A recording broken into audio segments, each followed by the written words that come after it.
हमारे बीच जो कुछ भी था वो था, पर अब कुछ नहीं रहा। जब हमारी कोई गलती नहीं है तो हम इतना जुल्म क्यों सहें? मैं भावेश की पत्नी हूँ रौनक, प्यार करती हूँ उनसे। थैंक यू मेरी जिंदगी में आने के लिए और उसमें जान डालने के लिए। एक ही फैमिली में शादियां नहीं होती, राखियां बांधी जाती है। सवाल ये नहीं है कि समाज में क्या फर्क पड़ेगा, सवाल ये है कि तुम दोनों एक ही बड़ी फैमिली के हो। जो हमारे प्यार का कत्ल कर रहा है उसका कत्ल करने में कुछ गलत नहीं है।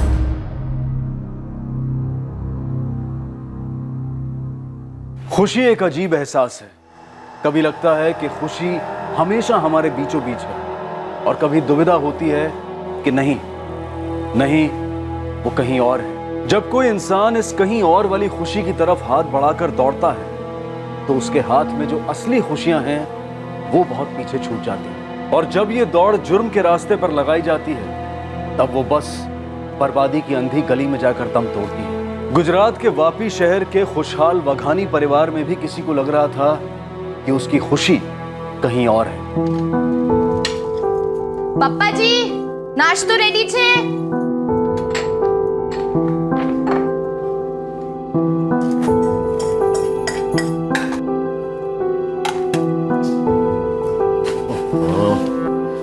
क्या आप भी ना बार बार टिकटें देखे जा रहे हैं? अरे भावेश ने अभी अभी तो मेरे हाथ में दिया है। टिकट और वीजा दोनों साथ ही साथ है। कम से कम ये तो पता चले कि इसमें टिकट कौन सा है और वीजा कौन सा है। शू ले उतारा माटे मारी प्रिंसेस। आओ चलो नाश्ता करेंगे। लेकिन राशि को तय करना होगा कि पापा आते वक्त तुम्हारे लिए क्या लेकर आएंगे। राशि, दीकरा दादा दादी के साथ दुबई चलेगी? हाँ चलूंगी। भावेश दिख रहा, मुझे ये तो पता लगा कि टिकट और वीजा साथ साथ है। बस अब तो मेरे लिए डॉलर और दिरहम का बंदोबस्त करते हैं। तुम्हें चिंता नहीं करो पापा, मेरी मेहुल के साथ बात हो गई है। कल वो आ रहा है, कैश भी रेडी है और कार्ड भी बन जाएगा।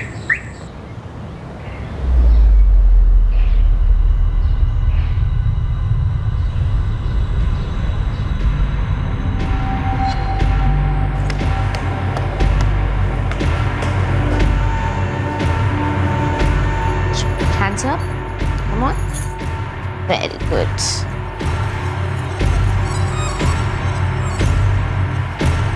ભાવેશ, શું થયું? कुछ भूल गया? શું?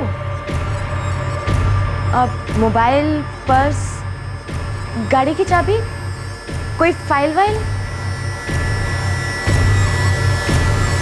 अरे बोलो ना भावेश। मैं ना अपनी लाइफ लाइन को किस करना भूल गया था। बाय। बाय।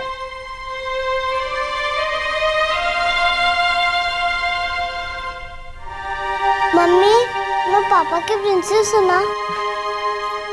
हाँ बेटा। आप भी पापा की प्रिंसेस हो?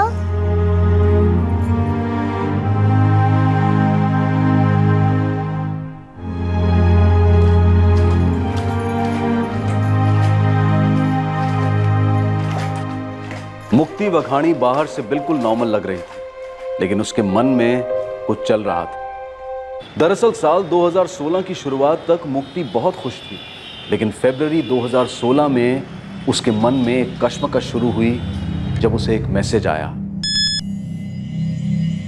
और ये एक मैसेज कई लोगों की जिंदगियों में एक दुखद मोड़ ले आया। हाय।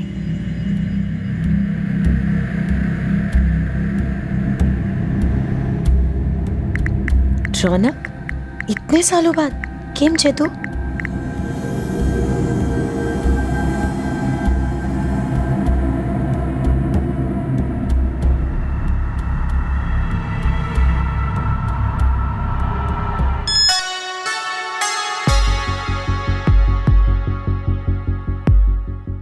ठीक नहीं हूँ, तुम सुनाओ। हूँ मजा में छू रौनक। मेरी 3 साल की बेटी है राशि। मेरे हस्बैंड भावेश बहुत अच्छे आदमी हैं, सब अच्छा चल रहा है। तुम ठीक क्यों नहीं हो? शू थयो? तुम तो शादी करके सेटल हो गए थे ना? हुआ था। अदिति मेरी वाइफ, उसे कभी हाउसवाइफ बनना पसंद ही नहीं था। उसके अरमान कुछ और ही थे। कभी जमी नहीं हमारी, शादी टूट गई। 2-3 साल जैसे तैसे करके निकाले।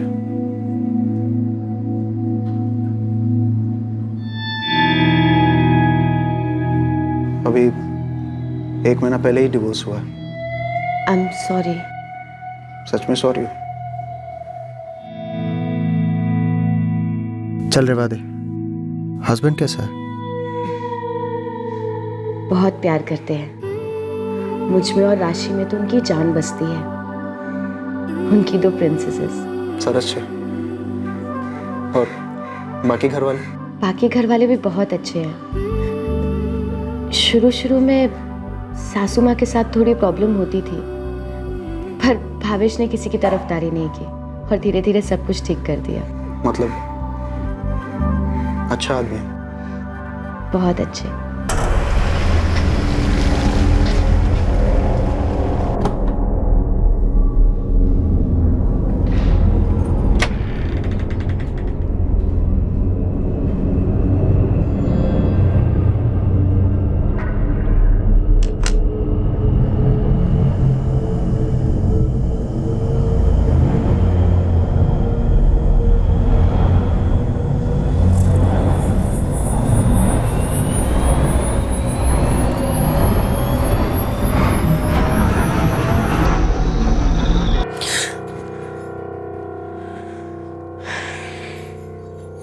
शू भावेश, वो डरी गई ना।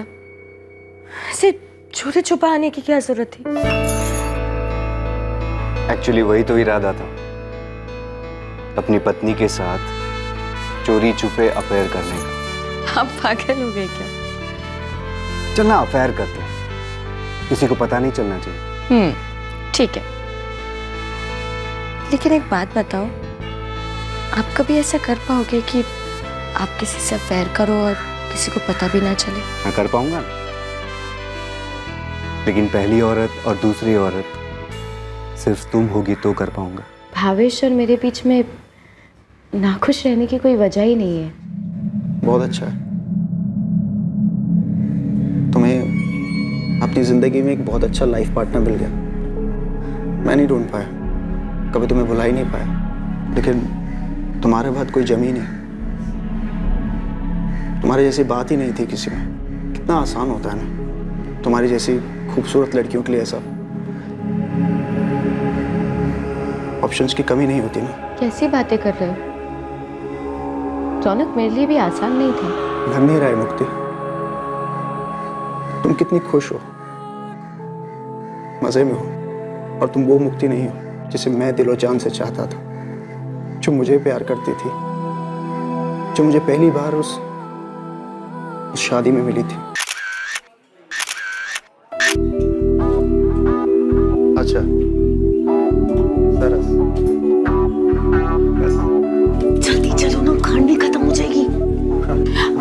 चलो ना। एक काम करो, તમે આગળ જાઓ।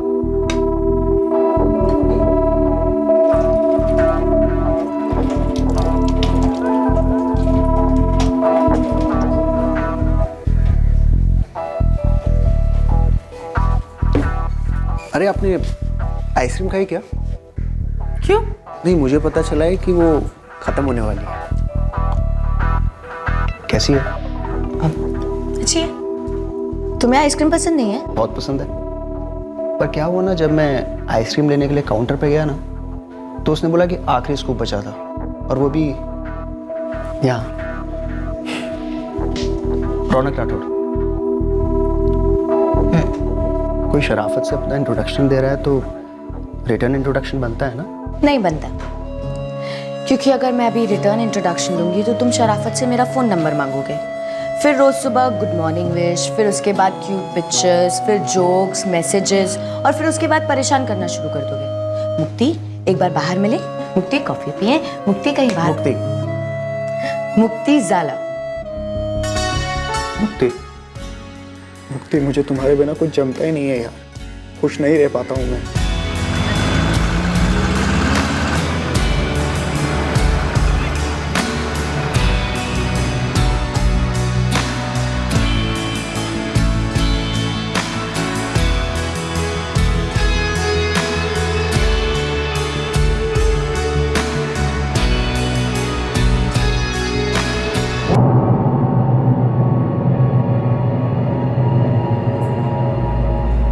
छोड़ो रौनक।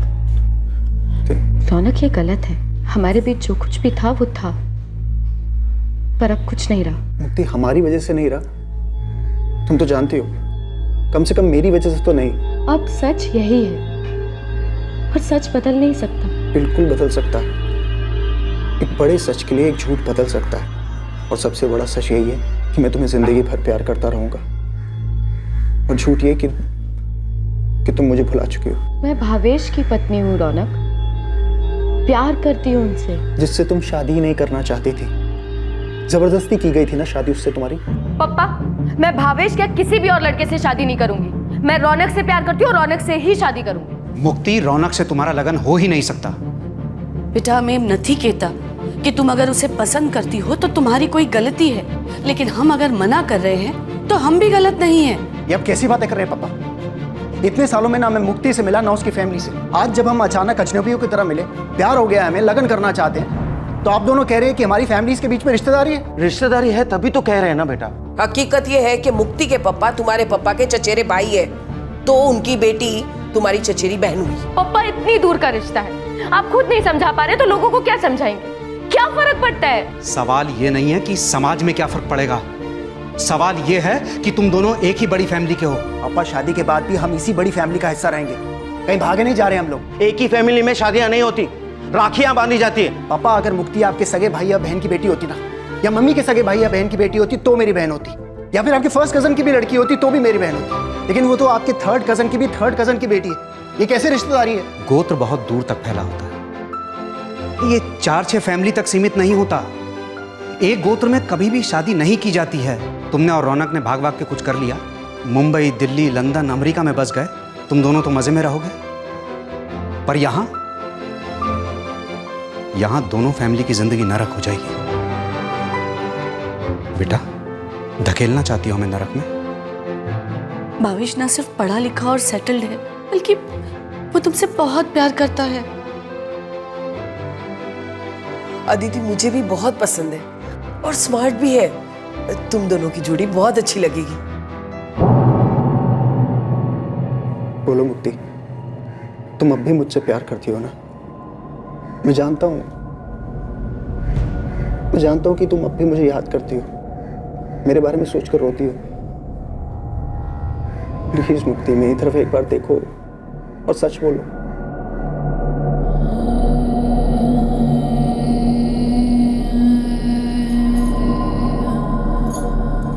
मम्मी, मैं नीचे जा रही हूँ दादू के साथ खेलने। राशि, ध्यान से। भावेश कभी डिवोर्स नहीं देंगे मुझे। रौनक, किस मुंह से डिवोर्स मांगू उनसे? वो पूरी तरह टूट जाएंगे। इन 3 सालों में मैं पूरी तरह से बिखर चुका हूं। मुक्ति, अगर तुमने मुझे नहीं जोड़ा ना, तो मैं खत्म हो जाऊंगा। अगर भावेश से तुम आंख नहीं मिला पा रही हो, उसे डिवोर्स नहीं दे पा रही हो, तो कुछ ऐसा करते हैं कि डिवोर्स की जरूरत ही ना पड़े। भावेश को रास्ते से हटा देते हैं। तुम्हारा मतलब है कि हम? मुक्ति, इसमें कुछ गलत नहीं है। जब हमारी कोई गलती नहीं है तो हम इतना जुल्म क्यों सहे? जो हमारे प्यार का कत्ल कर रहा है, उसका कत्ल करने में कुछ गलत नहीं है।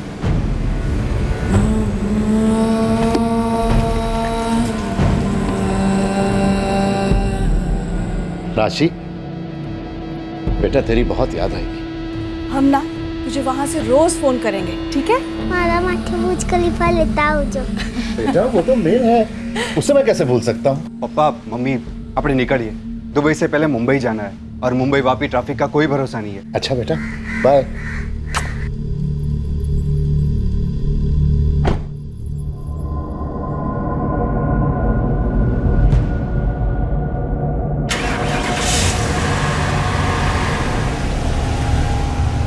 सबसे अच्छा टाइम होगा 8 जुलाई के बाद। मेरे सासू ससुरा भी तब दुबई में होंगे। काले जितिन, कल ही करना पड़ेगा। कल 9 जुलाई है। शिट, पैसा तो मिलेगा ना? अच्छा खासा मिलेगा। तो फिर कल आप फैक्ट्री से लेट ही निकलना, उसके बाद काम करेंगे। वैसे काम करना कितने बजे है? वो तो कल ही पता चलेगा।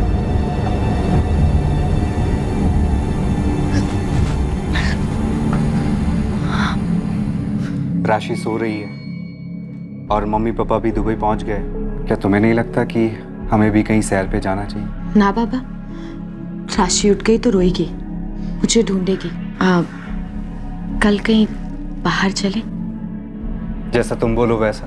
मम्मी पापा बहुत दिन से खाने पे बुला रहे हैं। बंदा आपकी खिदमत में हाजिर है। मुक्ति,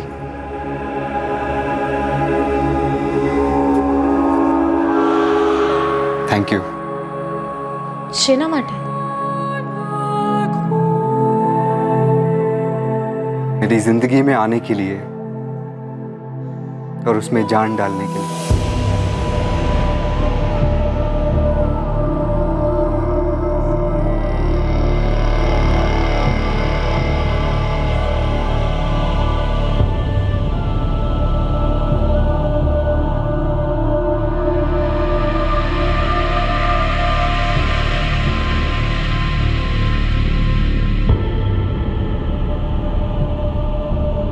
हम रात को 10 साढ़े 10 तक पहुंच जाएंगे।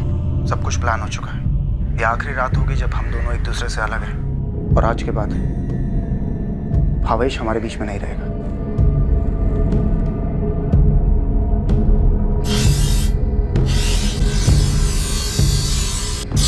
आवाड़ा बेबी सातो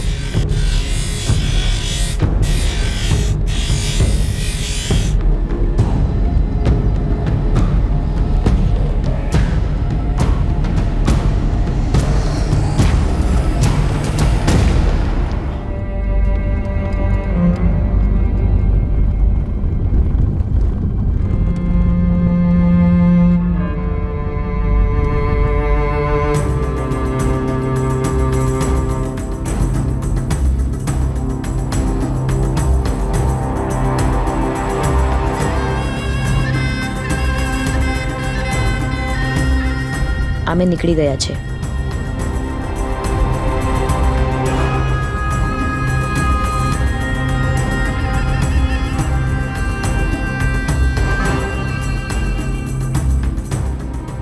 बस यहाँ साइड में गाड़ी लगा।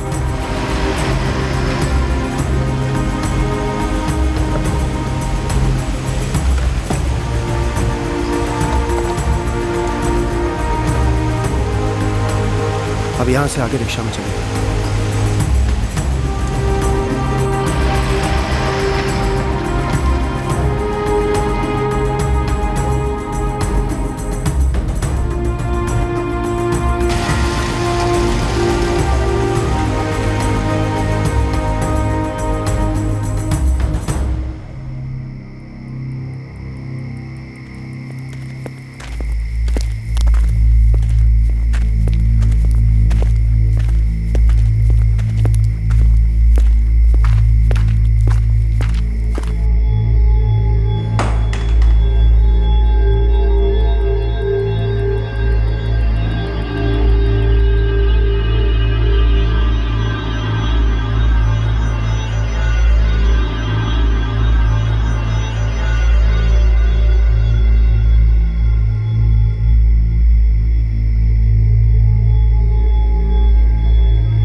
भावेश क्या कर रहे हो? छोड़ो मुझे। भावेश मुझे वॉशरूम जाना है। अरे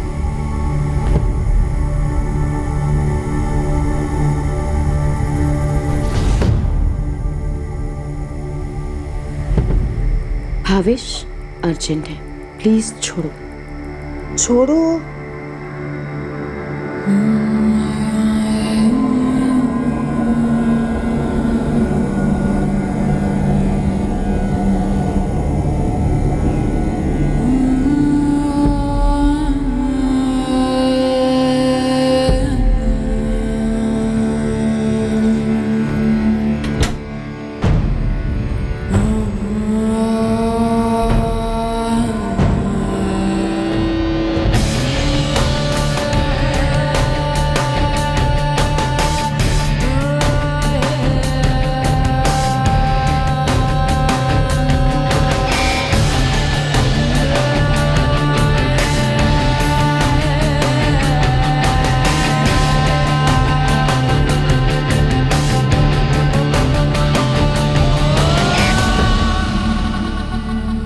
जिस रिश्ते को मुक्ति और रौनक अपने प्यार के रास्ते का कांटा समझ रहे थे, उसे उन्होंने सफलतापूर्वक हटा दिया और इस रिश्ते को मिटाने के लिए उन्होंने जुर्म का सहारा लिया।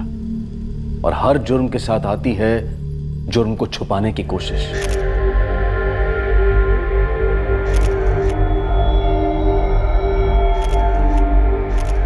जब तक भावेश मारा ना गया, कत्ल के बाद तुरंत रौनक ने मुक्ति को सिग्नल दे दिया कि काम हो गया है।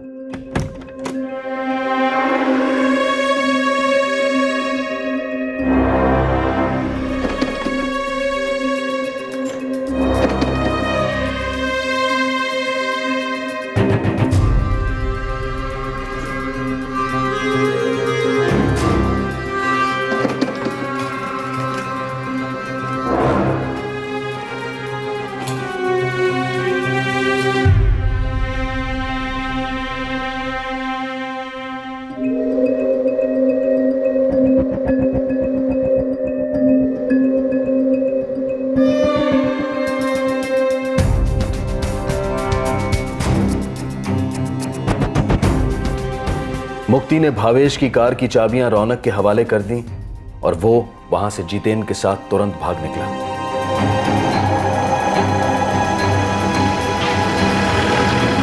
भावेश! कोई है! कोई मदद करो! साजिश के मुताबिक मुक्ति ने जोर जोर से चीख कर पड़ोसियों का ध्यान आकर्षित किया।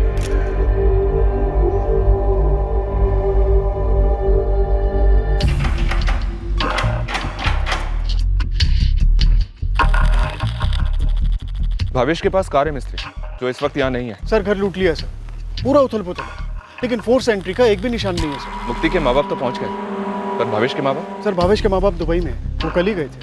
उन्हें इन्फॉर्म कर दिया गया है, वो कल सुबह की पहली फ्लाइट से यहाँ आ रहे हैं सर। ये मुक्ति बात करने की हालत में लगती है? सर लेडी कांस्टेबल ने कोशिश की, लेकिन उसका रोना ही बंद नहीं हो रहा है। रोना तो बाद में भी हो सकता है मिस्त्री, वो तो जिंदगी भर का है, लेकिन इस वक्त उसका बात करना बहुत जरूरी है। भावेश का मर्डर न्यूज़पेपर की हेडलाइन बना और सारे वापी शहर में खौफ की लहर उमड़ पड़ी। मैडम, पूरी बॉडी पर 9 से 10 बार स्टैबिंग की गई और गला भी काटा गया। और भावेश का बिजनेस भी काफी अच्छा खासा था मैम। घर के लॉकर में काफी कैश और जेवर होने के चांसेस हाई हैं। अभी तक कुछ क्लियर नहीं है और भावेश की पत्नी मुक्ति अभी भी बोलने की हालत में नहीं है। एक निवाला नहीं खाया, एक बूंद पानी भी नहीं पिया, किसी से कोई बात भी नहीं कर रही है। मैं समझती हूँ, लेकिन मुक्ति को बोलना पड़ेगा। उसके पति का कत्ल हुआ है और उस वक्त वही घर पे थी। बच्ची बहुत छोटी है बोलने के लिए। उसने अपना पति खोया है, थोड़ा शोक मनाने दीजिए उसे।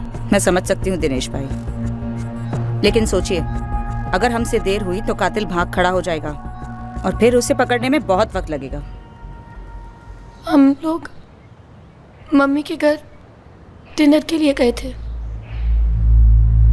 वहां से वापस आते समय राशि रास्ते में सो गई। भावेश राशि को लेकर बेड पर सुला दिया। मैं वॉशरूम चली गई। मुझे अंदर कबर्ड खुलने की आवाज आई। मुझे लगा कि शायद भावेश कुछ ढूंढ रहे हैं। मुझे कुछ भी अजीब नहीं लगा। मैं बाल बांधते हुए जब बाहर आई तो भावेश मुझे गाड़ी चालू होने की आवाज सुनाई थी। मुझे कुछ समझ में नहीं आया। मैं बस चिल्लाने लगी और तो तुमने हत्यारे या हत्यारों को देखा ही नहीं।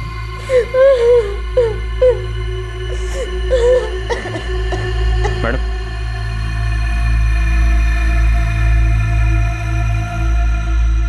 जिस वक्त तुम्हारे पति का कत्ल हुआ था, क्या वो चिल्लाया था?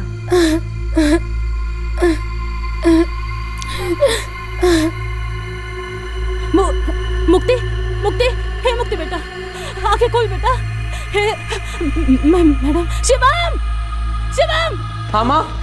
बेटा डॉक्टर ने बुलाओ बेटा। हाँ। मुक्ति बेटा, आँख खोल बेटा। मुक्ति आँख खोल बेटा।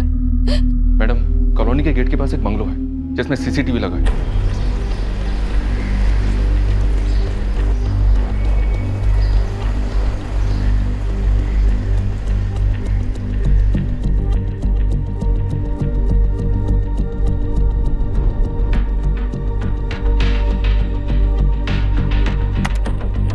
भावेश, राशि और मुक्ति 10:40 को लौटे।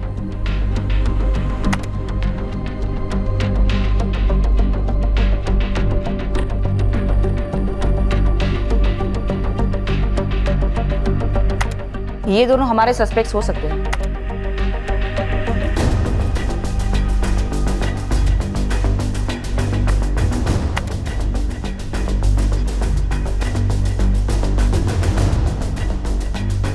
ये दोनों वही लोग हैं, लेकिन चेहरे नहीं दिखाई दे रहे। ये लोग भावेश की कार से निकले और कार मिसिंग है। मर्डर में 2 लोग शामिल थे देसाई, नोट करो। और कार पर ऐसी कोई खास निशानी मिली है या कार की कोई खास खबर? अभी तक नहीं मैडम, पर सारे खबरी काम पर लगे हुए। पहले चोरी और फिर मर्डर शायद। लेकिन अब तक भावेश की पत्नी मुक्ति ने हमें ये नहीं बताया कि घर में से क्या क्या गायब हुआ है। और मैडम,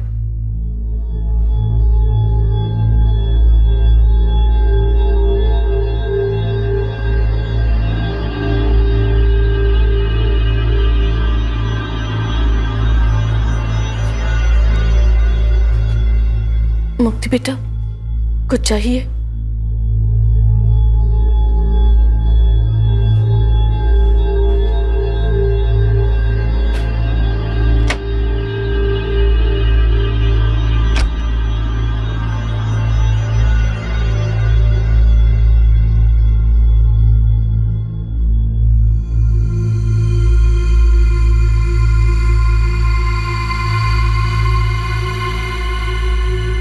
रौनक, બધું ઠીક છે ને? ठीक है। वहाँ क्या हाल है? सभी अखबारों में यही एक खबर है। पुलिस ने मुझसे पूछताछ की, पर मने लागे छे मैंने ठीक से हैंडल किया, लेकिन बहुत डर लग रहा है रौनक। डरो मत, बस थोड़े दिन में बवाल शांत हो जाएगा। वैसे भी चोरी और मर्डर का केस लगा है, बड़े गैंग के पीछे पुलिस पड़ जाएगी, फिर सब लोग सब कुछ भुला देंगे। हाँ।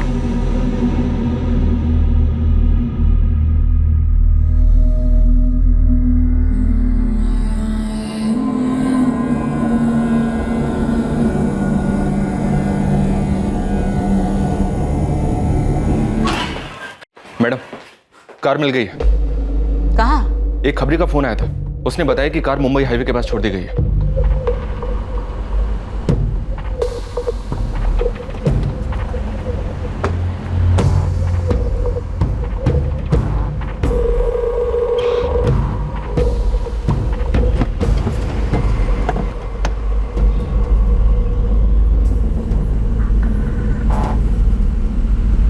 मैडम, कार के अंदर से कुछ बरामद नहीं हुआ। साहब, ये गाड़ी यहाँ कब से खड़ी है ये तो मालूम नहीं है, पर पता ज़रूर चल जाएगा। कैसे? वो सामने वाले होटल में सीसीटीवी कैमरा लगाया था, उससे कुछ ना कुछ ज़रूर पता चल जाएगा। 9 जुलाई की रात से सीसीटीवी के सारे फुटेज ले आओ। एक्चुअली सुबह से ले आओ। एक बात है, इस कार को इस तरह से यहाँ छोड़ देना कुछ जम नहीं रहा, खटक रहा है। अक्षयैव पुण्डरीकाक्ष प्रेतमोक्षी प्रदुर्भव मृत्युंजय महादेव त्राहि मां शरणागतं जन्म मृत्यु जरा व्याधि पीड़िते कर्म बंधने।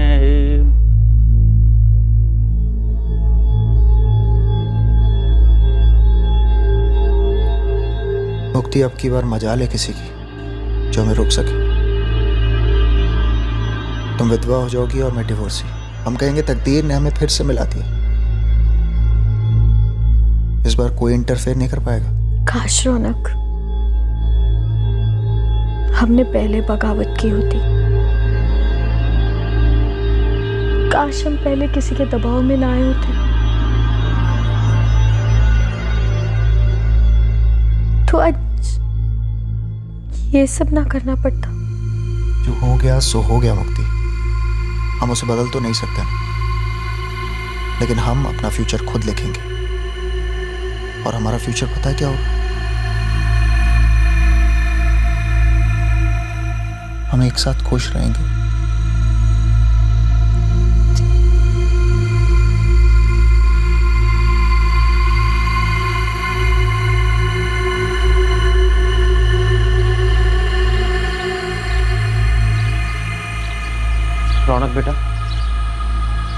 बेटा वो पुलिस ने फ़ोन किया था, तुम्हें मेरे साथ आना होगा।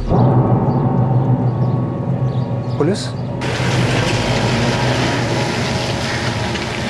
हमने क्रियाक्रम कर दिया है, घर पर शांति पूजा रखी है, लेकिन मुक्ति की हालत अभी भी खस्ता है सर। हम ज़्यादा समय नहीं लेंगे, बस 2-4 सवाल ही करने हैं। तो ठीक है, इधर ही बात कर लीजिए। यहाँ नहीं पूछेंगे, उन्हें हमारे साथ पुलिस स्टेशन आना होगा। ये कौन सा नियम है? हम आपसे रिक्वेस्ट कर रहे हैं सिर्फ मौके की नज़ाकत की वजह से, वरना हम आपसे इससे थोड़ी कम इज्जत से भी बात कर सकते हैं। ये मर्डर केस है, कोई साइकिल चोरी का केस नहीं है। पापा, मैं किसी से बात करने की हालत में नहीं हूँ। तुम मान ही नहीं रहे, तुम्हें पुलिस स्टेशन जाना ही होगा।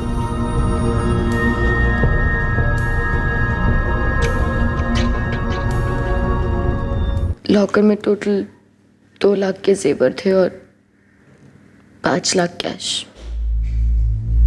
सब कुछ चला गया। जो गया उसकी चिंता नहीं है हमें, वो मिल जाएगा।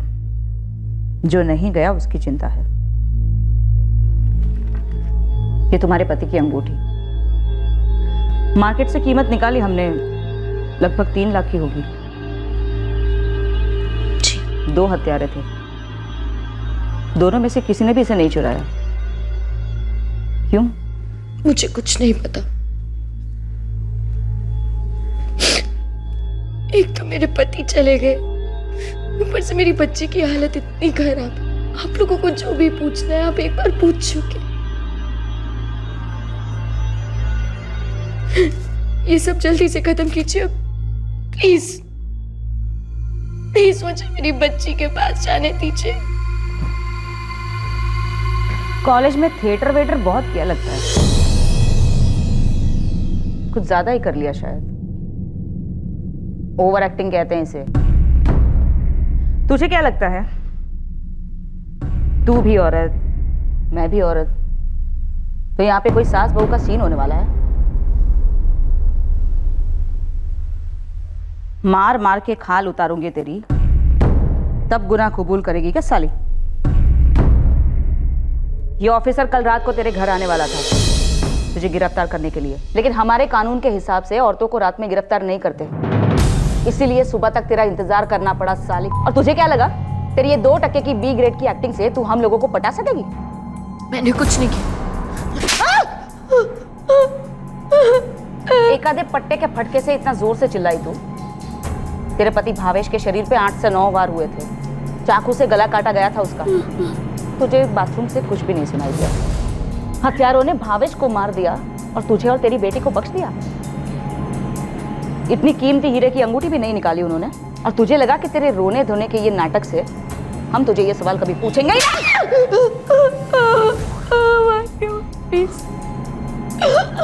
नहीं। तेरा वो डरपोक बॉयफ्रेंड रौनक मार खाने से पहले ही पिलपिलाता हुआ सब कुछ बक गया। लेकिन पापा, पुलिस ने क्यों बुलाया हमें? कुछ तो बोला होगा हमें, क्या बात करना चाहती है? मुझे पता नहीं क्या माजरा है। उन्होंने कार का नंबर बोला, GJ 14567Y। पूछने लगा कि ये आपकी कार है, तो मैंने कहा हाँ हमारी गाड़ी से। तो बस बोले कि आप पुलिस स्टेशन आ जाओ।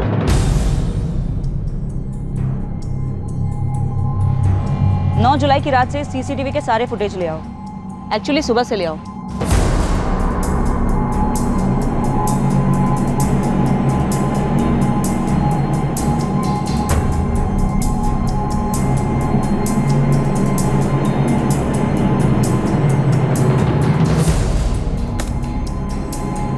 ये गाड़ी तो वहीं आकर रुकी जहां हमें भावेश की कार मिली थी। जी मैडम, और इसमें भी 2 लोग हैं।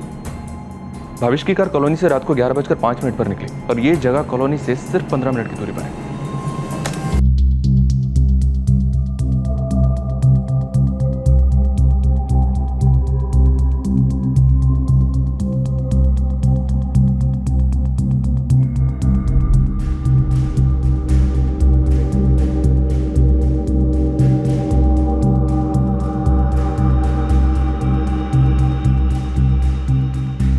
ये दोनों तो वही लोग हैं।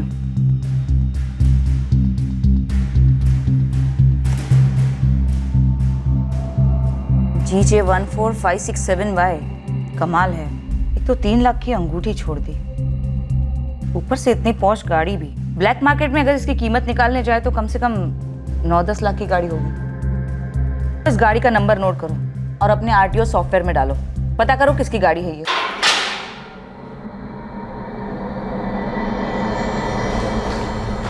रौनक राठौड़, तुम्हारे फादर ने बताया कि तुम किसी फैक्ट्री में फ्लोर मैनेजर का जॉब करते हो। जी मैडम, लेकिन मुझे यहाँ क्यों रखा गया?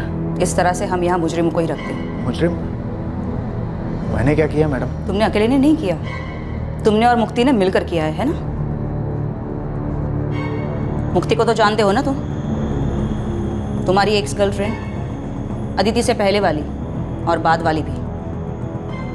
स्टार्ट से लेकर फिनिश तक सब कुछ सच सच बताओ। तुमने और तुम्हारी साथीदार ने कहाँ से चाकू खरीदा, क्या प्लान बनाया, कैसे मारा, सब कुछ। क्योंकि अगर तुमने नहीं बताया तो हम तुम्हें इतना मारेंगे,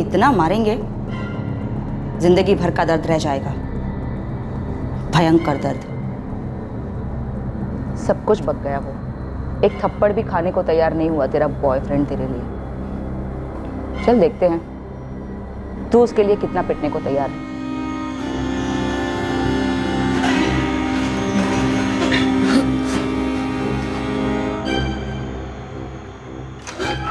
इनके स्टेटमेंट्स ले लो और साइन करवा लो। मर्डर वेपन, ज्वेलरी, कैश जो कुछ भी मिले रिकवर करवाओ। जी मैडम।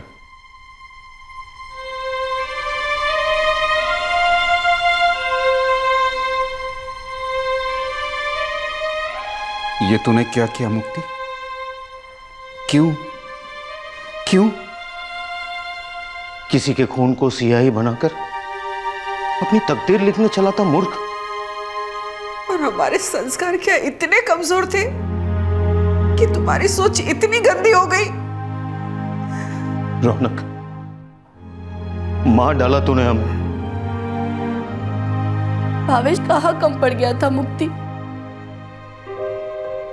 अपनी बड़ी प्रिंसेस कहता था वो तुझे। अरे डाइवोर्स ही मांग लेती, मारने की क्या जरूरत थी? तुझे एक बार भी हमारा ख्याल नहीं आया, राशि का भी ख्याल नहीं आया। इतनी खुदगर्ज हो गई।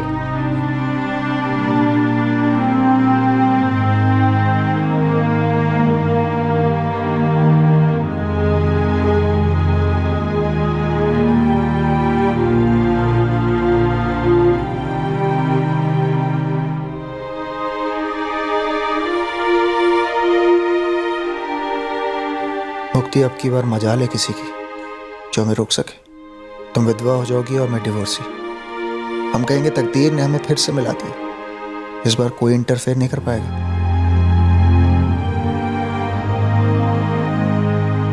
हर प्रेम कहानी की नैया मुश्किलों के भंवर में डगमगाती है, लेकिन अगर कोई जोड़ा अपनी नैया को किनारे पर लाने के लिए किसी तीसरे की जिंदगी को किनारे करने की सोचता है तो उस जोड़े का किनारा सिर्फ जेल या फांसी हो सकती है। भला कोई जुर्म छुपाकर जिंदगी खुलकर कैसे जी सकता है, और कब तक? कत्ल किसी भी चीज का ऑप्शन या उपाय हो ही नहीं सकता।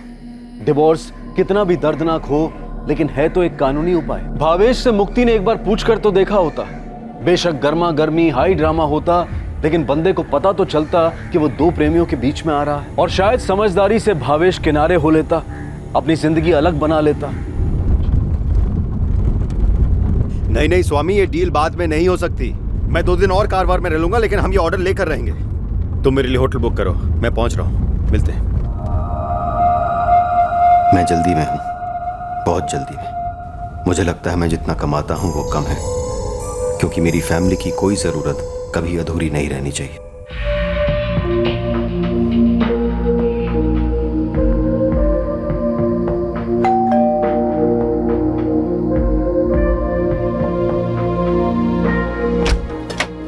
पापा कितना लेट हो गए? तुम लोग मेरा इस तरह से वेट मत किया करो। पूरे 8 दिन बाद सब साथ में मिलके खाना खा रहे हैं। पापा मेरे डांस देखने नहीं आए ना, और पापा आपने मेरा फुटबॉल मैच भी नहीं देखा। बेटा वो काम से बाहर गया हुआ था ना, इसलिए। आप काम पर कब नहीं होते हैं?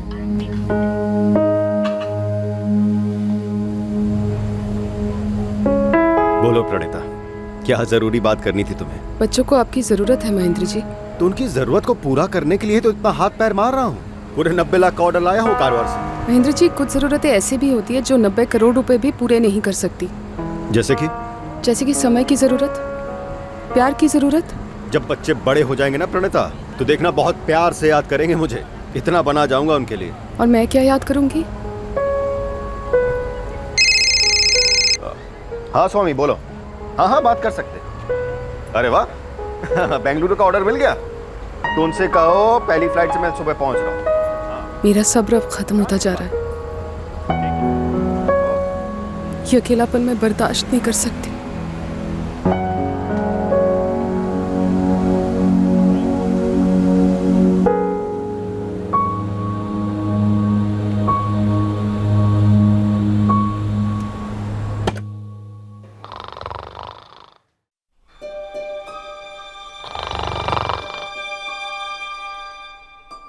शादी का ये मतलब तो नहीं कि दोस्ती, रोमांस, प्यार सब भुला दिया जाए। मेरी कुछ जरूरतें हैं, क्या मुझे उन्हें पूरा करने के लिए भीख मांगनी पड़ेगी? इस जरूरत को भारी हीरे जवाहरात के नीचे नहीं दबा सकती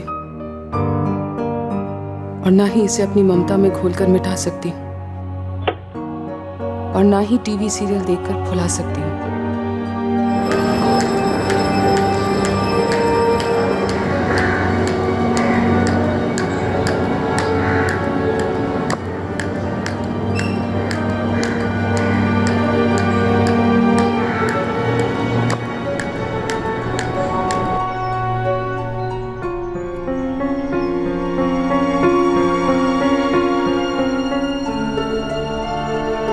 नीलेश बेटा, नाश्ता। क्या बात है अप्पा? बेटा तू सीएस बन जाएगा, उसके बाद बढ़िया कमाई होगी, फिर तो जो चाहे वो खरीद लेगा। अप्पा बात क्या है? और वो बॉक्स में क्या छुपा रहे हो आप? ये लो बेटा। अप्पा इसकी क्या जरूरत थी? अरे बेटा तू कितनी मेहनत करता है, दिन रात पढ़ाई, कोई फिजूल खर्च नहीं, और हर एग्जाम में अव्वल आता है। अब मैं हूं कि तेरी कोई जरूरत पूरी नहीं कर पाया। अप्पा लेकिन इसकी वाकई में कोई जरूरत नहीं है। पर तुझे खुशी देना हमारी जरूरत है ना बेटा। अप्पा और अम्मा को मुझसे बहुत एक्सपेक्टेशंस हैं जो मैं पूरा करके रहूंगा। मैं पूरे फोकस से पढ़ रहा हूँ लेकिन मन भटकता है कभी। एक जरूरत सी महसूस होती है कि कोई हो।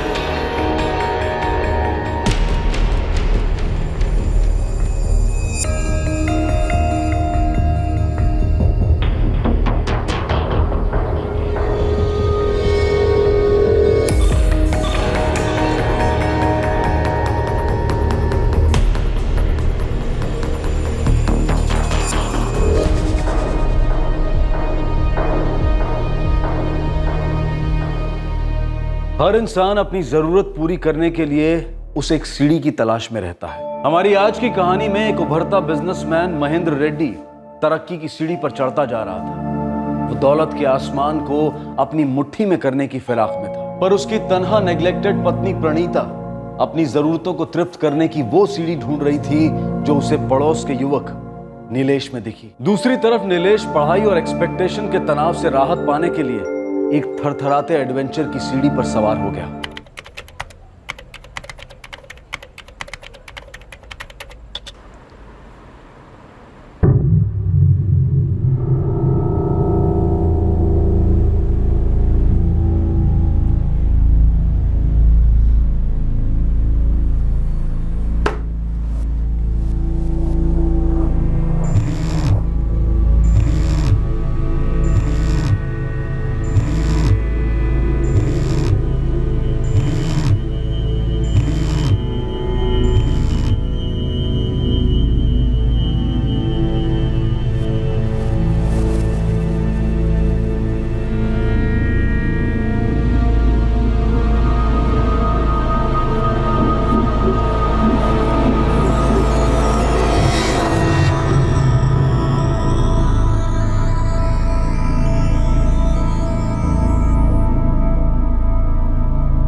महेंद्र जी और 3 दिन आउट ऑफ स्टेशन रहने वाले हैं। मैंने बेडरूम का दरवाजा बंद कर दिया है और तुम अब तक मुझ पर टूट नहीं पड़े। मतलब कुछ तो बात सीरियस है। प्रणीता, मैं सीएस के एग्जाम में फेल हो गया हूँ। Oh, I am so sorry Nilesh. देखो कोई बात नहीं, अगली बार तुम जरूर टॉप करोगे, देखना। मैं इस बार भी टॉप कर सकता था। अच्छा, तो तुम्हारे कहने का मतलब ये है कि सीएस के एग्जाम्स में तुम फेल मेरी वजह से हुए। देखो, मुझे ये सब बंद करना है। कोई दरवाजा या लीक होता हुआ पानी का नल नहीं है जो बंद करना है। खूबसूरत रिश्ते ऐसे ही खत्म नहीं होते नीलेश। हाँ, तो मुझे ये रिश्ता ही तोड़ना है, निकलना है इस रिश्ते से। नीलेश, इस रिश्ते की सीढ़ी मैंने रखी थी हम दोनों के बीच, और तुम खुद वो सीढ़ी चढ़कर इस रिश्ते में दाखिल हुए थे। ये रिश्ता हम दोनों की रजामंदी से जुड़ा है और हम दोनों की रजामंदी से ही टूट सकता है। अगर कभी टूटना हुआ तो। लेकिन अब मेरा दिल नहीं करता। क्यों? दिल भर गया? अब मैं और सेक्सी नहीं लगती? कोई और है ना, कॉलेज स्टूडेंट, क्या नाम है उसका? अरे कोई नहीं है, और मुझे अभी कोई नया रिश्ता बनाना भी नहीं है। देखो, मुझे इस समय सिर्फ और सिर्फ अपने करियर पे कंसंट्रेट करना है। मैं जा रहा हूँ। प्लीज प्लीज प्लीज बीच, मुझे ऐसे छोड़कर नहीं जा सकती। हमारा रिश्ता सिर्फ जिस्मानी नहीं है। तुम्हारे आने से पहले मैं बहुत अकेली थी, मुझे जिंदा किया है। तुम्हारे आने के बाद मैं अपनी दिल की बातें तुमसे कह सकती हूँ, तुम्हारी बातें सुन सकती हूँ। मुझे बहुत अच्छा लगता है। मैं दिन भर तुम्हारे बारे में सोचती हूँ और वेट करती रहती हूँ कि हम कब मिलेंगे। मुझे ऐसे नहीं छोड़ के जा सकते। I love you. I love you so much. I love you. I love you.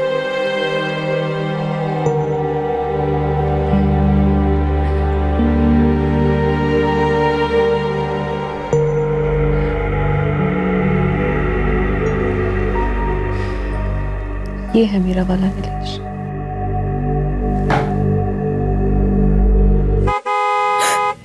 Mahendra, लेकिन वो तो 3 दिन बाद। अरे कुछ कैंसिल हुआ होगा इसीलिए उन्होंने फोन नहीं किया मुझे। देखो, मैं एक काम करता हूँ, मैं सीढ़ियों से निकलता हूँ और तुम बाद में दरवाजा खोलना, ठीक है? अरे उनके पास घर की चाबी है, वो अंदर आ गए, तुम दोनों फंस जाएंगे। सुनो, तुम एक काम करो, तुम यहीं कहीं पे छुप जाओ, ठीक है? मैं उनको बातों में लगा के रखती हूँ, जैसे ही मौका मिलेगा तुम जैसे आए थे वैसे ही निकल जाना। अभी तुम यहीं पे रुको, प्लीज प्लीज।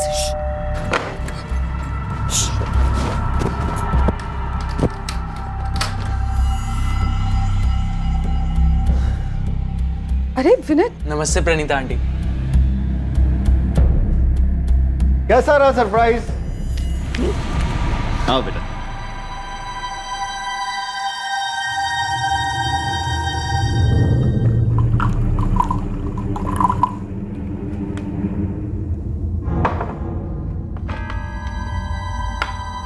तीन दिन का काम एक दिन में निपट गया तो शिमोगा चला गया अविनाश अन्ना के घर।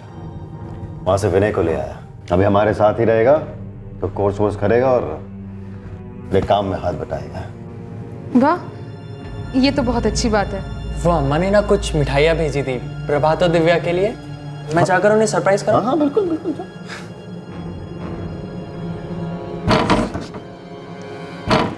विनय रुको, वो प्रभात और दिव्या ना अभी अभी सोए हैं बस। तो कोई बात नहीं, जगा देगा, वैसे भी कल छुट्टी है। जाओ।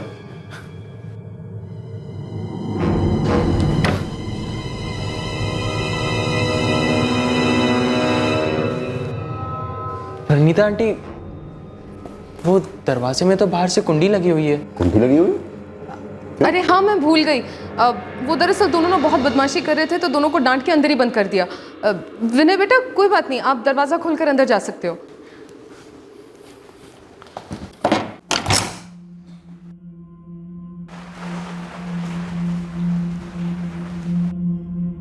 सब ठीक है ना प्रणीता? हाँ हाँ, सब ठीक है। मैं चेंज करके आती हूँ, फिर खाना लगाती हूँ। वही मैं जानना चाह रहा था, इतनी सजी धजी हो कहीं बाहर गई थी? नहीं, वैसे आप ये सब कब से देखने लग गए कि मैं सचती धजती भी हूँ?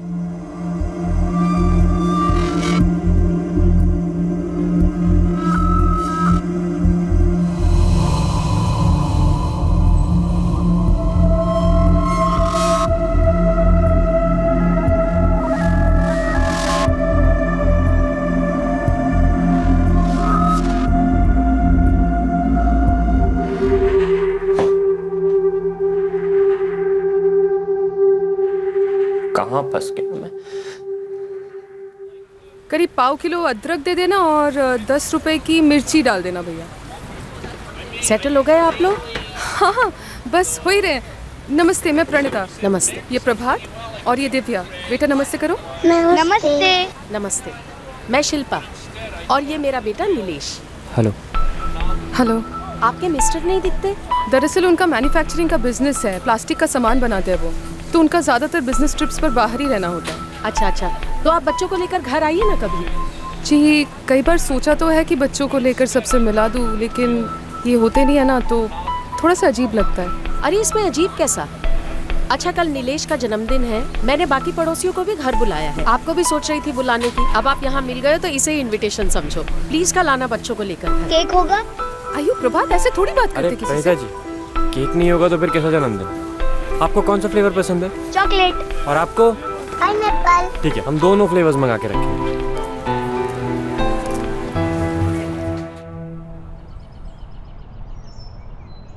अच्छा सुनिए, वो पड़ोस में राव फैमिली है ना, उन्होंने आज इनवाइट किया है, उनके बेटे का बर्थडे है। हाँ तो जाओ ना, और कोई अच्छा सा गिफ्ट ले लेना, और लोग अच्छे लगे तो फिर दोस्ती भी कर लेना। क्यों, आपको उनसे दोस्ती नहीं करनी? आपको भी इनवाइट किया है। चलिए ना, सारे पड़ोसी आ रहे हैं, सबसे एक बार में मुलाकात भी हो जाएगी। अरे भाई तुम जाओ मैं जाऊं, बात तो एक ही है ना। मेरी 2-3 पार्टियों से मीटिंग है, फिर भी ट्राई करता हूँ। मतलब आप नहीं आ रहे हो ना? अरे बाबा बोला ना, कोशिश करता हूँ। जब भी आप कोशिश करते हो ना, आपके पहुंचने का इरादा ही नहीं होता। आज भी हमेशा की तरह मैं वहां पर अकेली पड़ जाऊंगी, मुझे पक्का पता है। नमस्ते। नमस्ते। नमस्ते। मिस्टर नहीं आए? जी वो नहीं आ पाए। अच्छा कोई नहीं, आइए, आओ बेटा। ये मेरे मिस्टर वेंकट। नमस्ते। ये रोहित प्रभु और उनकी वाइफ मालती। नमस्ते। ये अतुल बेल्लार और उनकी वाइफ वर्षा। नमस्ते। कोई बच्चे नहीं है? अरे ये सब बच्चे ही तो हैं। यहाँ पे सिर्फ हम तीनों बड़े हैं और ये सब बच्चे हैं, तो ये बच्चों वाले गेम खेलेंगे और हम ऊपर जाके बड़ों वाले गेम खेलेंगे। चलो आ जाओ जल्दी जल्दी।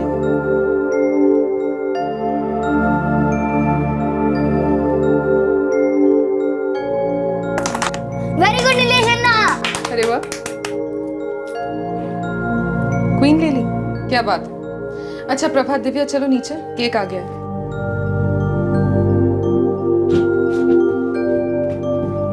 और बर्थडे बॉय आप चलिए केक काटने।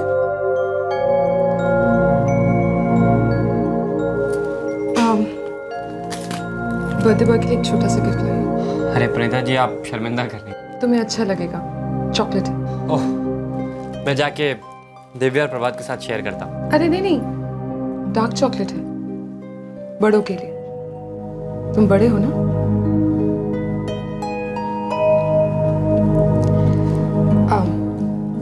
Happy birthday. अरे नीलेश, नीचे आ जाओ।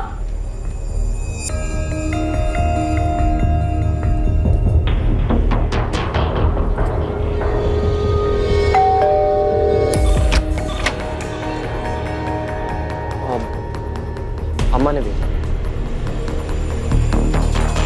आओ अंदर आओ।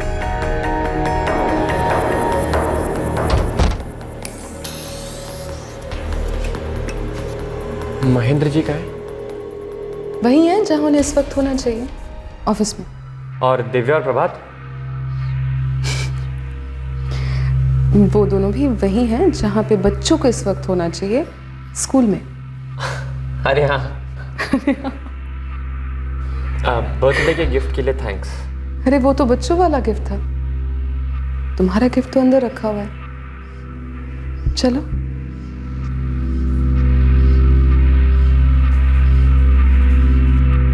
अरे चलो चलो।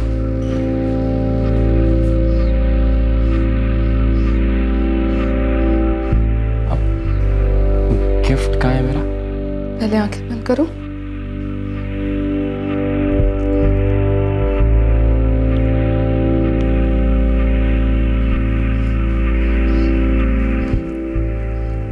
प्रणीता जी। सिर्फ प्रणीता कहो। मेरी गिफ्ट का रिटर्न गिफ्ट नहीं मिलेगा मुझे?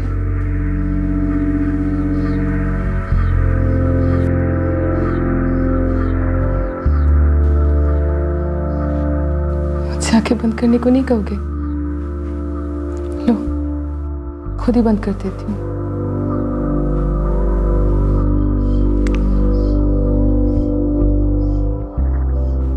ये तो बच्चों वाला रिटर्न गिफ्ट हुआ। तुम तो बड़े हो। Swinging from a rafter,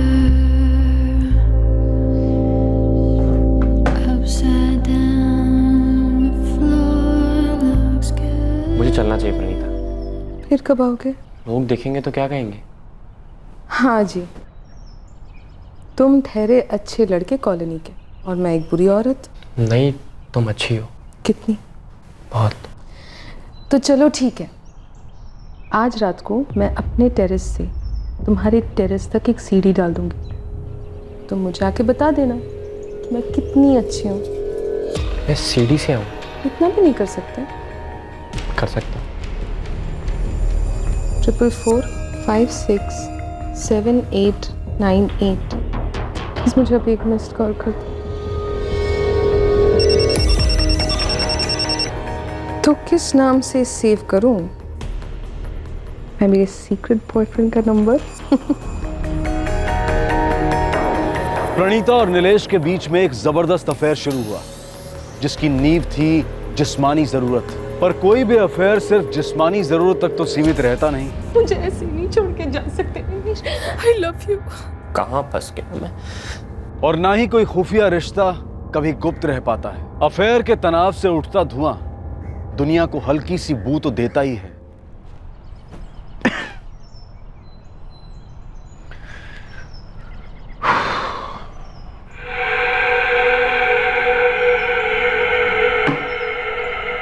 हाँ प्रणीता,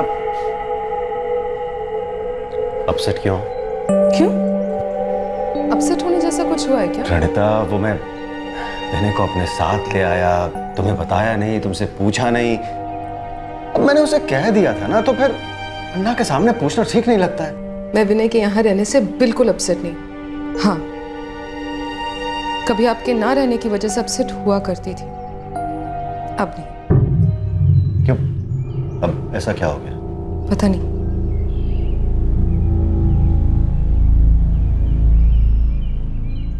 तुझे नहीं पता? नीलेश तो सीएस में फेल हो गया, तुझे पता नहीं क्यों? बोला ना अपा, मुझे नहीं पता। मुझे पता है, मुझे पता है ये क्यों फेल हुआ है। क्यों? वही जिसके कारण हर कोई फेल होता है, और वो ये कि तूने पढ़ाई नहीं की है ठीक से। तुमको कैसे मालूम अम्मा? अम्मा हूं तुम्हारी, तुम्हारा चेहरा देखकर पता चलता है मुझे। पहले रात रात भर जगता था, पर चेहरे पर एक तेज था। पिछले 6 महीने से वो तेज गायब है। बेटा पूरा पहाड़ चढ़ चुका है तू, शिखर से बस इतनी सी दूरी है। अब बेटा आखिरी पड़ाव पर तो ज्यादा फोकस होना चाहिए। अब देख बेटा, हम जैसे मिडिल क्लास लोगों को पहला चांस ही बड़ी मुश्किल से मिलता है, दूसरा तो खैर। अब मैं तुझे क्या लेक्चर दूं? माँ बाप पैदाइशी बूढ़े नहीं होते नीलेश, हम भी रह चुके हैं तेरी उम्र में। अगर हम तेरी कोई मदद कर सकते हैं तो हमें बता। ऐसे अंदर ही अंदर घुटने से कोई मसला हल नहीं होता। प्रणीता, मैं सोच रहा था इस बार जब बेंगलुरु से लौटूं तो हम चारों कहीं छुट्टी पे चलते हैं। मैं सारी बुकिंग वहां से करा दूंगा, थोड़ा चेंज हो जाएगा। नहीं? पर क्यों चेंज? क्यों? क्योंकि तुम चेंज हो गई हो प्रणीता।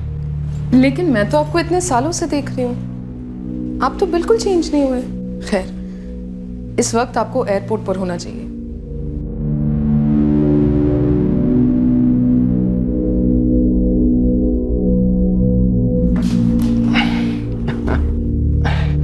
अच्छा बच्चों, बताओ तुम लोगों के लिए बेंगलुरु से क्या लेकर आऊं? मसा बाजा जल्दी।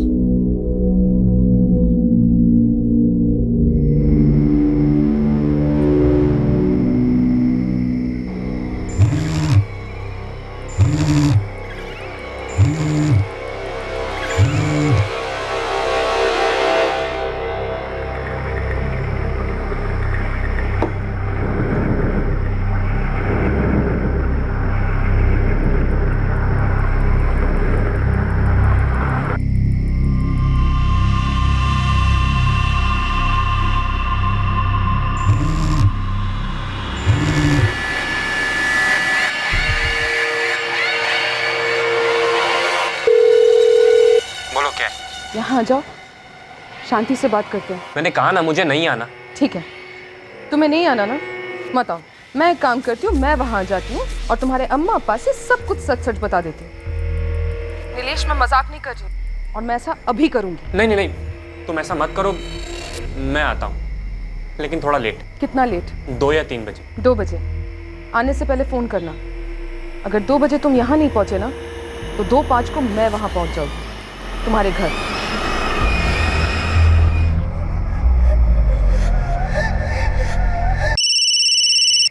आ रहे हो?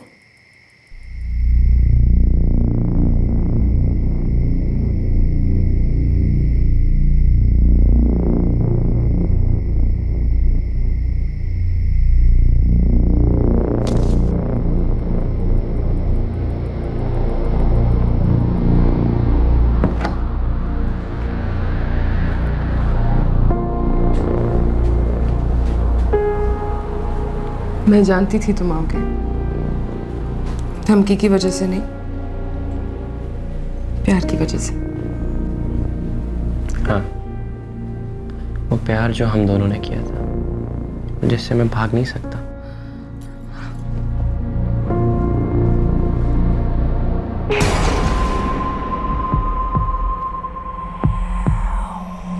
ये क्या है? गिफ्ट। रियली? मैं बच्चों और विनय का कमरा बंद करके आती हूँ। सुनो, पहले गिफ्ट ले लो। तो आंखें बंद नहीं करोगी? ये लो। सीढ़ी चढ़कर मैं खुद तुम्हारे पास आता। तो सोचो कि गिफ्ट क्या होगा? नेकलेस? नहीं।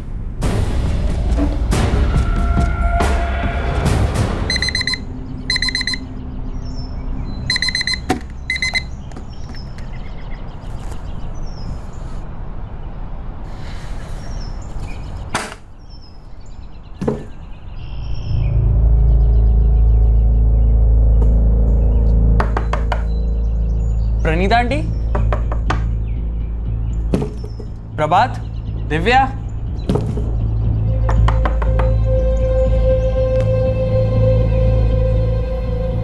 ನೀವು ಡಯಲ್ ಮಾಡಿರುವ ಸಂಖ್ಯೆ ಸ್ವಿಚ್ಡ್ ಆಫ್ ಆಗಿದೆ. प्रणीता आंटी, प्रभात, दिव्या।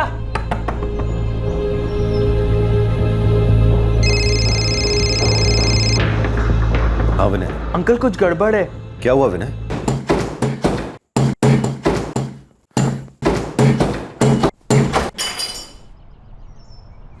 प्रणीता आंटी, प्रभात, दिव्या।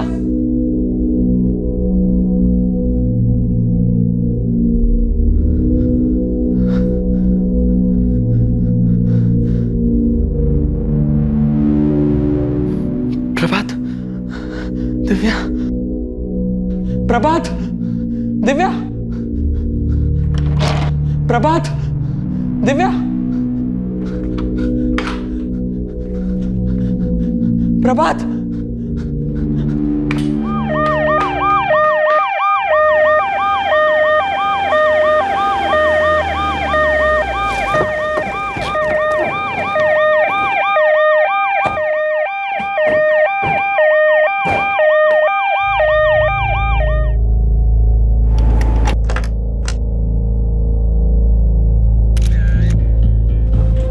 सर, प्रभात 11 साल का है और दिव्या 7 साल की। घर पर नहीं है का क्या मतलब? मैंने उन्हें बाहर भी ढूंढा और घर के अंदर भी, लेकिन सर वो लोग नहीं मिले।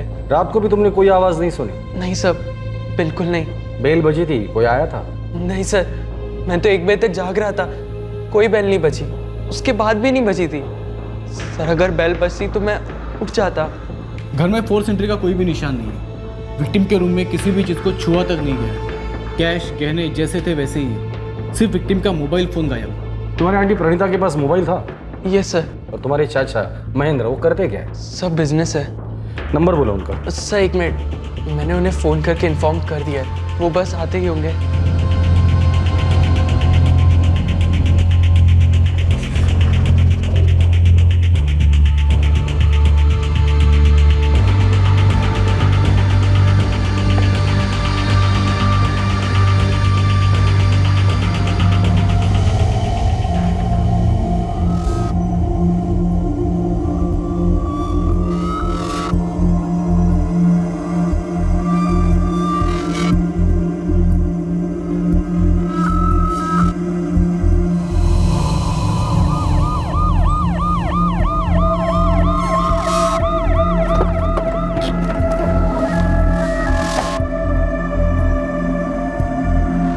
इंस्पेक्टर साहब, मेरे बच्चों का कुछ पता चला? जी अभी तक नहीं, पर हम लोग ढूंढ निकाले।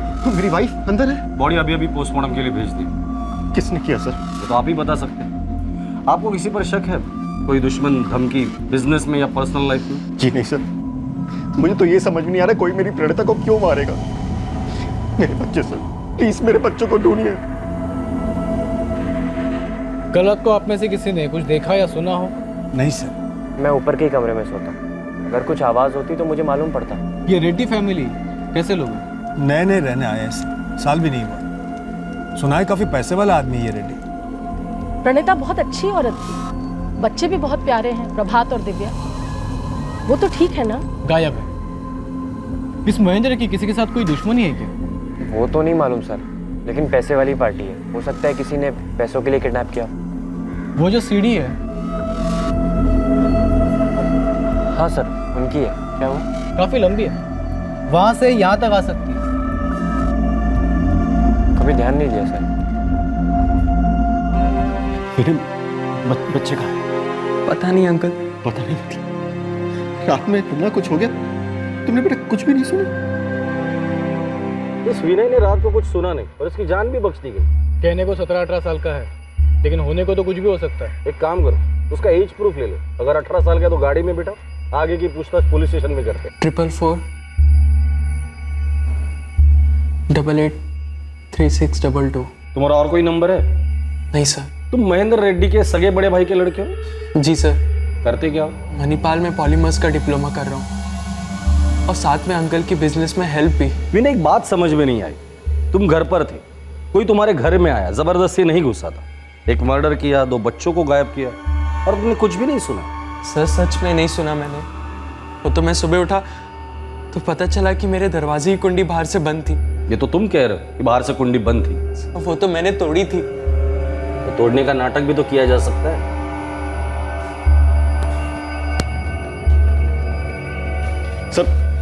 सर आप मुझे बताएंगे भी, विनय को आप वहां पर क्यों लेकर रहे हैं? उसने क्या किया है? महेंद्र जी हमसे पूछताछ कर रहे हैं, आप विनय की फिक्र मत कीजिए। इस वक्त आपके बच्चों का मिलना ज्यादा जरूरी है। बार बार घर के अंदर तलाशी लेने से मेरे बच्चे कैसे मिलेंगे इंस्पेक्टर साहब?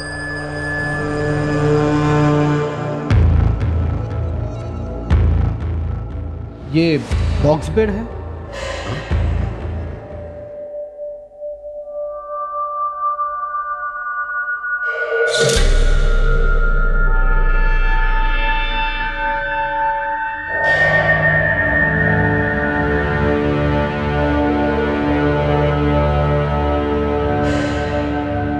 रेमंड, महेंद्र से कंफर्म करो कि वो फोन प्रणीता का है या नहीं। सर महेंद्र से कंफर्म कर लिया और प्रणीता के कॉल रिकॉर्ड के लिए रिक्विजिशन भी दे दी है। कॉल लॉग में कोई गड़बड़? रात को 2 बजे किसी क्यूटी का कॉल आया था प्रणीता के नंबर पर, और उससे पहले रात को 11:10 पे प्रणीता ने कॉल किया था इसी क्यूटी को। क्यूटी? जी सर, क्यूटी। ठीक है, उस नंबर के डिटेल्स और कॉल रिकॉर्ड मंगा लो तुरंत। कितने पैसे लगेंगे इंस्पेक्टर साहब? महेंद्र जी, आपको लगता है कि हर चीज की कीमत लगाई जा सकती है? जिसके लिए मैं पैसे कमा रहा था उन्हें छीन लिया गया है मुझसे। अब ये पैसे मेरे लिए कोई मायने नहीं रखते हैं। मैं कुछ भी देने को तैयार हूँ, कुछ भी करने को तैयार हूँ, बस कैसे भी करके उसे आप पकड़िए और सजा दीजिए। पहले आप ये पैसे रख लीजिए। रही बात कातिल की, तो उसे तो हम पकड़ के ही रहेंगे। वैसे ये क्यूटी कौन है? कौन? क्यूटी। सब मैं किसी क्यूटी को नहीं जानता। कल रात 11:10 पर आपकी बीवी ने क्यूटी को फोन किया और रात 2 बजे इस क्यूटी ने आपके बीवी को फोन किया और फिर रात 2:30 और 3 के बीच आपके बीवी का मर्डर हो जाता है। सब मैं किसी क्यूटी को नहीं जानता। एक नंबर डायल कीजिए, शायद आपके पहचान वाला हो।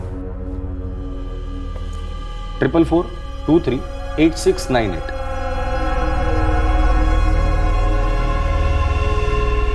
ನೀವು ಡಯಲ್ ಮಾಡಿರುವ ಸಂಖ್ಯೆ ಸ್ವಿಚ್ಡ್ ಆಫ್ ಆಗಿದೆ। स्विच ऑफ आ रहा है सर। सुबह से स्विच ऑफ है, लेकिन कॉल रिकॉर्ड्स मंगाए हमने। आप सिर्फ एक बात समझ लीजिए, कातिल आपके घर में जबरदस्ती नहीं घुसा था। इसका मतलब समझते हैं? किसी ने दरवाजा खोलकर उसे अंदर लिया था। विनय हो सकता है? नहीं सर, विनय वो तो बच्चा है। 18 साल का है, ड्राइविंग लाइसेंस है, वोट कर सकता है। कैसा बच्चा महेंद्र जी? नहीं सर, विनय नहीं। तो फिर कौन?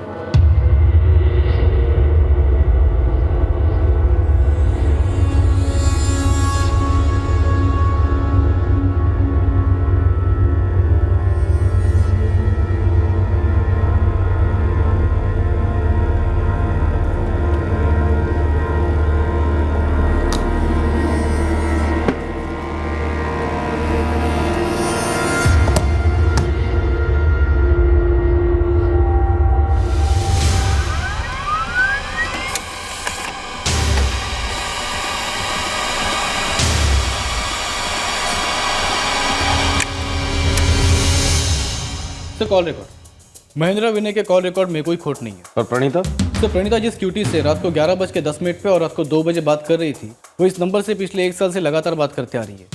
इन दोनों के बीच में SMS एक्सचेंज हुए अक्सर रात भर। अफेयर? क्यूटी का नाम? मेरा कोई अफेयर नहीं था उसके साथ। प्रणीता के मर्डर से मेरा कोई लेना देना नहीं है। प्रणीता के साथ तूने उसके दोनों बच्चों को भी मार डाला, क्यों? मैं कह रहा हूँ ना, मैंने किसी को नहीं मारा। रेमंड, तलाशी।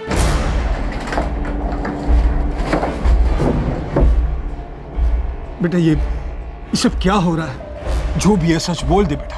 नीलेश, तुझे मेरी कसम है, देख जो भी है ना तू बता दे। मैंने इसको कहा था सर कि ये कुछ भी अपने मन में ना रखे, हम तेरी मदद कर सकते हैं। नीलेश तू बोल ना, क्या है तेरे मन में?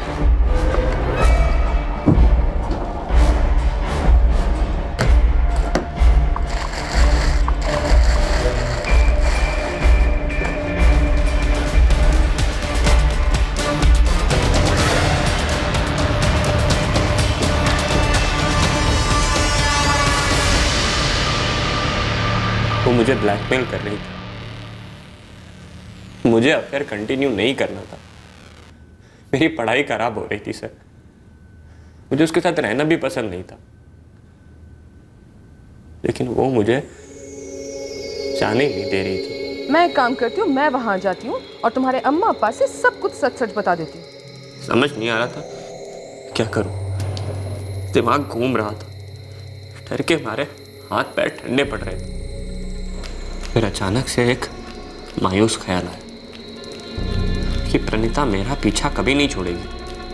फिर एक ही ख्याल रहा कि इसको ख़त्म कर दूं। इसने कभी मेरे अम्मा अप्पा के सामने ये बात कहनी नहीं चाहिए।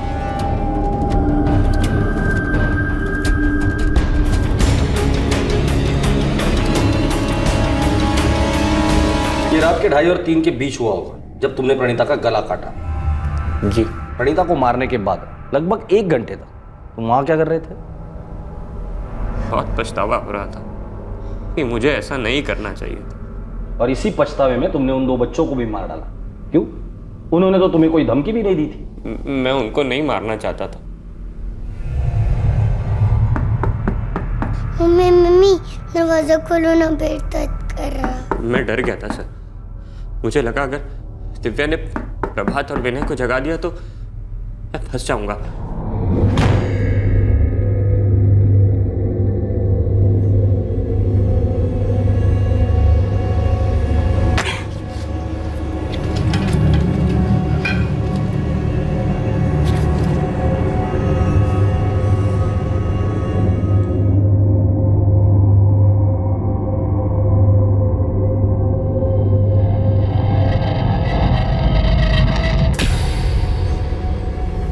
उसने कहा भी था कि विनय और बच्चों का कमरा लॉक करके आती है। मैं बच्चों और विनय का कमरा बंद करके आते हैं। लेकिन मैं जल्दी में था, उसे खत्म करने की जल्दी में। अगर बच्चों के कमरे में बाहर से कुंडी लगी होती वो दोनों जिंदा होते।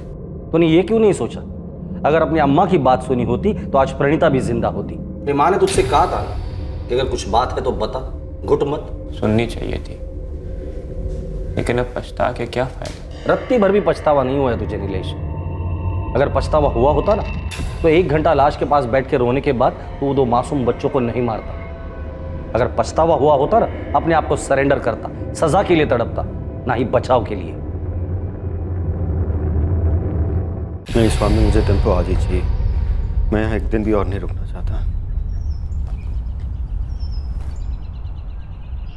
महेंद्र जी, अकेले में बात हो सकती है?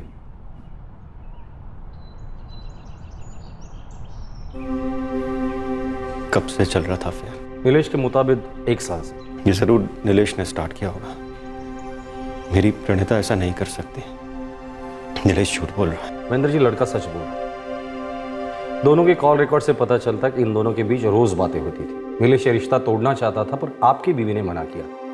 उसे धमकी दी थी कि वो उसे बदनाम करे, इसलिए नीलेश ने आपकी बीवी और दोनों बच्चों को मार डाला। विनय अगर उसे देखता तो शायद वो उसे भी मार डालता।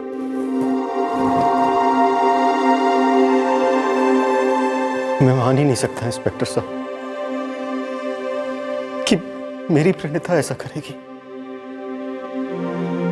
सब कुछ तो देने की कोशिश की थी मैंने। उन्हें सिर्फ आपका वक्त चाहिए था जो आपके पास था नहीं। उन्होंने नीलेश को बताया था कि आप घर पर भी रहते थे तो फोन पर ही बिजी रहते थे अपने काम को लेकर। आपके पास ना ही आपके बच्चों के लिए वक्त था ना उनके लिए।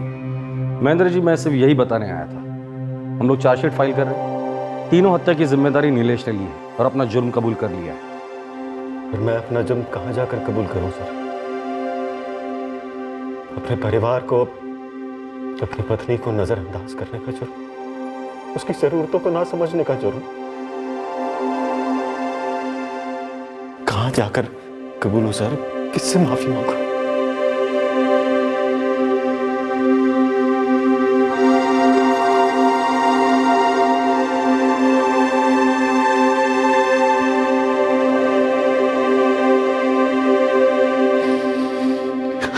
I'm sorry. Really sorry.